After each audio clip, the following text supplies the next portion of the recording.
नमस्कार। निराला कंस्ट्रक्शन में आप सभी का बहुत बहुत स्वागत है। दोस्तों आज की इस वीडियो में मैं आप लोग को एक 28 फीट बाई 40 फीट में बनता हुआ घर का जो काम किया गया है इसके बारे में पूरा जानकारी देना चाहता हूं। तो अगर आप भी अपने बनने वाले घर के लिए प्लानिंग कर रहे हो या फिर घर बनवा रहे हो तो आप इस वीडियो को देख लीजिएगा।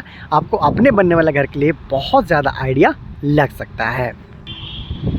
दोस्तों इस घर का साइज़ के बारे में जान लेते हैं। तो इस घर का जो साइड व्यू है जिसे 40 फीट का रखा गया है और जो फ्रंट व्यू है उसे 24 फीट में बनाया जा रहा है।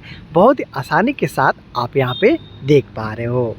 दोस्तों इस घर का अगर प्लिंथ लेवल का बात कर लिया जाए, इस घर का प्लिंथ हाइट का बात कर लिया जाए तो चलिए मैं आपको नज़दीक से ले जाकर दिखा देता हूँ कि आखिर इस घर का काम को किस तरीक़े से किया जा रहा है। तो यहाँ पे आप देख पा रहे हो कि ये जो ग्राउंड का लेवल है यहाँ से लगभग इस घर का जो प्लिंथ का लेवल है वो लगभग 4 फीट का आसपास में यहाँ पे रखा गया है। काफ़ी अच्छा हाइट माना जाता है 4 फीट का हाइट अगर आप रख लेते हो ग्राउंड के लेवल से या फिर अगल बगल से जो रोड गया हुआ है वहाँ से, तो 4 फीट का हाइट यहाँ पे इस घर के लिए जो प्लिंथ हाइट है उसे रखा गया है। दोस्तों इस घर के कॉलम और बीम के बारे में जान लेते हैं। तो यहाँ पे 2 तरह का बीम का इस्तेमाल है वो किया जाना अभी आपको बताऊंगा। लेकिन जो कॉलम का साइज़ है यहाँ पे आप देख पा रहे हो इसे 9 इंची बाई 9 इंची का साइज़ में ही रखा गया है और इस तरीके से टोटल इस घर में 11 कॉलम का इस्तेमाल है वो किया जा रहा है। अंदर चल के दिखाऊंगा कि किस तरीके से कॉलम का इस्तेमाल किया जा रहा है। साइज़ आपने जान लिया, इसके साथ जान लेते हैं इस कॉलम में लगा हुआ सरिया के बारे में। तो यहाँ पर देख पा रहे हो कि 4 सरिया का इस्तेमाल किया जा रहा है 12 mm का। एक और साइज़ के कॉलम यहाँ पे इस्तेमाल किया जा रहा है जिससे आप देख पा रहे हैं जैसे कि दूरी जहाँ पे ज़्यादा है कॉलम टू कॉलम वहाँ पे 9 इंच पे 12 इंच का कॉलम का भी इस्तेमाल किया जा रहा है और 12 mm का 6 सरिया का इस्तेमाल इस 2 कॉलम में किया जा रहा है। और यहाँ पे 9 इंच पे 9 इंच वाला कॉलम में 4 सरिया का इस्तेमाल किया जा रहा है 12 mm का। तो इस तरीक़ा से इस घर का कॉलम के बारे में आपने जाना। अब जानते हैं बीम के बारे में। तो ये जो आप घर के लिए देख पा रहे हो जो प्लेन बीम है इसका साइज़ 10 इंची बाई 10 इंच के आसपास तक का रखा गया है। देख सकते हो इसमें 4 सरिया का इस्तेमाल किया जा रहा है 12 mm का। इस घर का डिज़ाइनिंग इस तरीके से किया गया है कि इजीली इस घर को 2 तला तक ले जा सकता है, क्योंकि यहाँ पे 9 इंच पे 12 इंच का कॉलम के साथ में 9 इंच पे 9 इंच का कॉलम का भी यहाँ पे उपयोग किया गया है। 12 mm का सरिया का इस्तेमाल कॉलम और बीम में यहाँ पे किया जा रहा है। दोस्तों ज़्यादा लेट ना करते हुए चलते हैं अब घर के अंदर और देखते हैं कि अंदर में किस तरीके से डिज़ाइनिंग यहाँ पे किया जा रहा है। तो यहाँ पे इस घर के लिए मेन इंट्रेंस है, आप देख पा रहे हो। यहाँ पे इस घर के लिए सीढ़ी है, उसके साथ साथ ही आप इस घर के लिए किचन का काम है वो किया हुआ देख पा रहे हो। चलते हैं यहाँ पे मेन इंट्रेंस पे, देखते हैं अंदर में किस तरीके से काम किया जा रहा है। तो दोस्तों यहाँ पे आप देख पा रहे हो कि घर में एंट्रेंस के साथ ही आपको मिल जाता है इस घर के लिए सीढ़ी। ये पहला फ्लाइट पार्ट है, फिर लैंडिंग है, फिर सेकंड फ्लाइट पार्ट होते हुए घर के आप छत पे चले जाओगे। और सीढ़ी के नीचे में यहाँ पे इस घर के लिए स्टोर रूम का काम भी किया जाएगा। जैसा कि आप यहाँ पे देख पा रहे हो जो खाली जगह है फर्नीचर वर्क करते हुए एक छोटा सा स्टोर जैसा यहाँ पे जगह है वो बना लिया जाता है। थोड़ा और आगे चलते हो तो आपको मिल जाता है बीचों बीच हॉल के साथ साथ डाइनिंग एरिया और यहाँ पे आपको मिल जाता है इस घर के लिए किचन। हालांकि इस घर का जो टॉप व्यू है उसको भी मैं आप लोग को दिखा दूंगा जिससे आप लोग को समझना और भी ज़्यादा आसान हो जाएगा।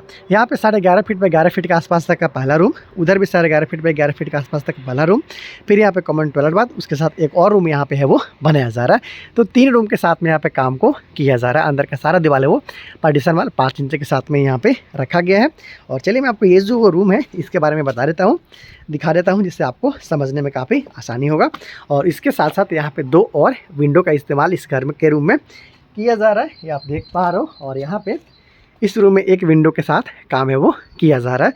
विंडो का अगर साइज़ की बात कर लिया जाए तो लगभग 3.5 फीट बाई 4 फीट के आसपास का साइज़ का ये विंडो है। उसके साथ यहाँ पे इस घर के लिए कॉमन टॉयलेट बाथ बनाया जा रहा है। एक बात और है जो आप इस घर से सीख सकते हो, इस घर के लिए जो अंदर का बीम है वहाँ पे देखिएगा तो ब्रिक वर्क नहीं किया गया है, ईंट का जोड़ाई नीचे में नहीं किया गया है। देखिए ये जो काम किया गया है, ये जो बीम है घर के लिए प्लिंथ बीम, अंदर का जो भी दीवार आप देख पा रहे हो, जो बीम आप देख पा रहे हो उसके नीचे में ब्रिक वर्क नहीं किया गया है, सिर्फ एक रद्दा का ही यहाँ पे ब्रिक सोलिंग करते हुए बीम का काम को किया जा रहा है। थोड़ा नज़दीक से मैं आपको चलकर दिखा देता हूँ। ये देखिए कुछ इस तरीके से यहाँ पे बीम का काम है वो किया गया है। तो बहुत सारे लोग कन्फ्यूज रहते हैं क्या ऐसा काम कराना सही है या फिर गलत है। तो ऐसा आप काम करवा सकते हो अगर आपने प्रॉपर कॉलम और बीम का इस्तेमाल किया हुआ है तो आप इजीली इस तरीके से काम करा सकते हो। हालांकि जो बाहरी दीवार है उसमें भी आपको ब्रिक वर्क है वो करवाना होता है, क्योंकि इसमें जब आप मिट्टी फिलिंग करते हो तो बाहर की तरफ वो निकल ना जाए, इसके लिए आपको बाहर का जो बीम है उसके नीचे में आपको ब्रिक वर्क करवाना होता है।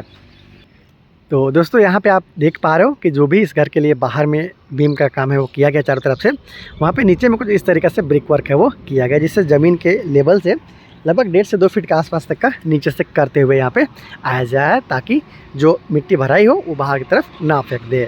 तो इस तरीके से बाहर ही तो आपको बीम के नीचे में ब्रिक वर्क करना होता है, अंदर का जो बीम होता है उसके नीचे आप ब्रिक वर्क ना करते हुए कुछ पैसों की बचत है वो कर सकते हो। तो आइए दोस्तों, इस घर का जो भी डिज़ाइनिंग है इसके बारे में आपको बता देना चाहता हूँ। यहाँ पे आप देख पा रहे हो इस घर के लिए मेन इंट्रेंस है। जैसे घर में एंटर करते हैं उधर आपको मिल जाता है किचन, इधर आपको मिल जाता है इस घर के लिए सीढ़ी रूम, यहाँ पे आपको मिल जाता है इस घर के लिए पहला रूम, उसके जस्ट बगल में कॉमन टॉयलेट बाथ, फिर उधर दूसरा रूम, फिर कॉर्नर पे तीसरा रूम। यहाँ पे आपको इस घर के लिए हॉल और डाइनिंग एरिया का काम किया हुआ आपको नज़र आ रहा है। तो इस तरीक़े से इस घर का काम को किया जा रहा है। 1 2 3 रूम के साथ में हॉल के साथ dining area, kitchen, toilet bathroom के साथ में सीढ़ी का काम यहाँ पे किया जा चुका है। लिंटल लेवल तक का काम आप यहाँ पे इजीली देख पा रहे हो कि कंप्लीट कर लिया गया है। लिंटल बीम का कास्टिंग वगैरह किया जाएगा आने वाले दिन में, तो आपको बताऊंगा, दिखाऊंगा कि किस तरीके से इस घर का काम को किया गया। हालांकि घर का फर्श वगैरह बनाने का जो काम है वो भी बाकी है। मिट्टी तक का जो भराई का काम है वो इजीली यहाँ पे आप देख पा रहे हो कि किया जा चुका है। तो बहुत सारे वीडियो के लिए आप चैनल को सब्सक्राइब ज़रूर कर लीजिएगा। आने वाला दिन में इस घर का अपडेट में देता रहूँगा। Thank you so much.